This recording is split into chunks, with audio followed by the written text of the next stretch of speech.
বলছি, যেগুলো essential commodity আছে, আপনারা জানেন যে এসেনশিয়াল কমোডিটিস অ্যাক্ট, হ্যাঁ, যে অত্যাবশ্যকীয় পণ্যদ্রব্য নিয়ন্ত্রণ আইন 1913 আছে একটা, এটাতে কিন্তু এটা পানিশেবল অফেন্স। হঠাৎ করে কোনো জিনিসের মূল্য বৃদ্ধি করে দেওয়া, ইচ্ছা মতো নেওয়া, এটা কিন্তু পানিশেবল অফেন্স। এটা কিন্তু অবশ্যই মোবাইল কোর্টের যে সে যে লাভ করবে 10-15 দিনে, একদিনের জরিমানায় কিন্তু সব শেষ হয়ে যাবে, তার চেয়ে বেশি আরো ক্ষতিগ্রস্ত হবে। আপনাদের মাধ্যমে তাদেরকে আপনি মেসেজটা দিয়ে দিলাম এবং সাবধান করে দিলাম। আমরা অবশ্যই এরপরের দিন আমি হয়তো গোপনে কাউকে পাঠাবো এবং সাথে সাথে মোবাইল কোর্টের মাধ্যমে জরিমানা করে দেব। দেখা যাবে যে পরিমাণ লাভ করবে পুরো মাসে, একদিনে জরিমানায় সেটা চলে যাবে। এটা সুযোগ নাই, এটা সুযোগ নাই, এটা ভালো হইতে হবে ভাই। সবাইকে পবিত্র রমজান মাস, সৌদি আরব সহ মুসলিম যেসব কান্ট্রি, আমরা তো নিজেদেরকে মুসলিম কান্ট্রি হিসেবে দাবি করি, 90-92% মুসলমানের আমাদের দেশ। এই দেশে যদি রমজান মাসকে কেন্দ্র করে একটা ব্যবসায়িক সিন্ডিকেট তৈরি হয়, এটা তো এর চেয়ে দুঃখজনক কিছু নাই। এখানে সবাইকে সহানুভূতিশীল হইতে হবে। ওটাও তো একটা হালাল ব্যবসা করা, সঠিকভাবে ব্যবসা করা, ন্যায্য মূল্য পণ্য বিক্রয় করা, এটাও কিন্তু একটা ইবাদত।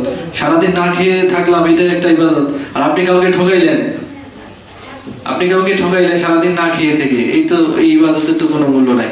তো আপনাদের সবাইকে সহানুভূতিশীল হতে হবে, তাহলে আমরা সবাই মিলে সুন্দর একটি রমজান মাস পাবো ইনশাআল্লাহ।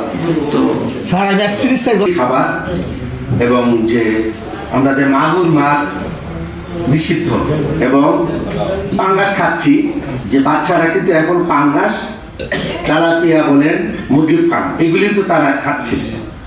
যে পাঙ্গাসে কি খাবার খাওয়ানো হচ্ছে, এই বিষয়টা কি আপনাদের নজর আছে কিনা, আমি কি বলবো কিনা, মৎস্য অফিসার বলেন তো একটু। আমি একটু যে জিনিসটার জন্য বলছি, আমরা দেখছি এই পোল্ট্রি ফার্ম যেসব দোকানে বিক্রি করা হয়, যেগুলো নারী বলি, অবশেষে যেগুলা থাকে এগুলি গ্রামে করে রাখে। দামি করে রাখার পরে এই যে যারা মৎস্য খামারি আছেন, তাদের কাছে রাত্রে বিক্রি করে এগুলি পচা বন্ধ বা এক ডামগুলি মুখা লাগায় রাত্রে নিয়ে এগুলা পাঙ্গাস মাছকে খাওয়ানো হয়। তো এই বাচ্চাটা, এই যে বিষাক্ত খাওয়ালো, আমার বাচ্চা, আপনার বাচ্চাটা কি হবে, এই বিষয়টা আমি জানতে চাচ্ছি। ধন্যবাদ স্যার। অস্বীকার করার কারণ নাই, যে এই বিষয়টা আপনারা শুনছেন, এই বিষয়টা কিন্তু স্যার আমি ব্যবসাতে জড়িত, তো হ্যাঁ, এই বিষয়টা কিন্তু স্যার একটা মহামারী কাজ ধারণ করছে। আপনার 15 টাকা কেজি ফিডের কেজি হচ্ছে 100 টাকা, আর এইগুলো মাছের খাদ্য হিসাবে ব্যবহার করছে।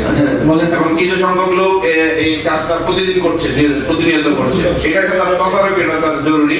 এটা কিন্তু আমাদের জন্য একটা বিশাল হার্মফুল হচ্ছে।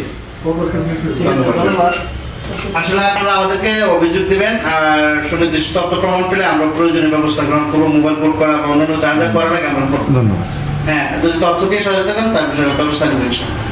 ঠিক আছে, ধন্যবাদ। মৎস্য অফিসার অনেক কিছু বলবেন। 1 কেজি মাংসের মধ্যে সলিড মাংস সে আশা করে ডিজাইন করে, বা এটাই কালচার আমাদের এখানে 800 গ্রাম বা 700 গ্রাম, সেক্ষেত্রে 800 গ্রামের জায়গায় 200 গ্রাম হাঁটি যাবে।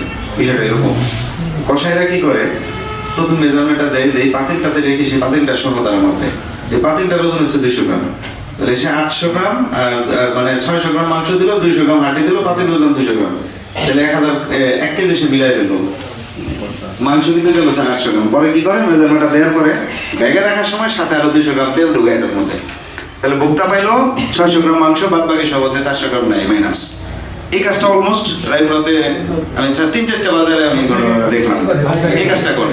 এটা কিন্তু ডাকাতি, মানে যদি বললে সে বিক্রি করে যে হ্যাঁ আমি 600 গ্রাম মাংস দিব, 400 গ্রাম অন্য কিছু দিব, তাহলে ঠিক আছে। মাংস বিক্রি কয়টা থেকে শুরু হয়?